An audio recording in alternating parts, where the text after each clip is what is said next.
of small red lentils and carrots, my latest creation. Long since I realized you don't have to use chickpeas as a base for the hummus. You can use any type of pulses, such as dry green peas, lentils, all kinds of beans. You can add beetroot. Red pepper, I tried those. Really nice variation of the old classic. Don't need blender here, really.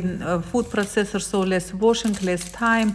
End result is not a very smooth hummus, but it's very nice and slightly chunky.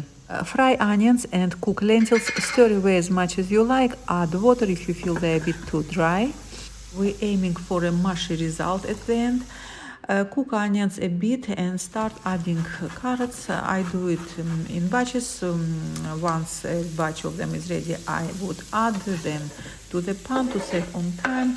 And once everything is nicely sauteed, I mix it with the lentils, which are ready by this time.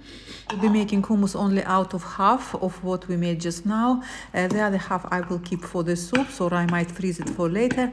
It's really delicious actually already. Hard to give you exact measurements here, proportions, lemon, water, tahini. All depends how well you stir your tahini. Try to catch all the hard sediment at the bottom of the jar here. Try and taste as you go. That's my best advice here. I make tahini sauce separately before I would join everything together. Tahini sauce, by the way, would be nice by itself with all kinds of things like meat, fish, vegetables. So it's tahini, try to stir it well.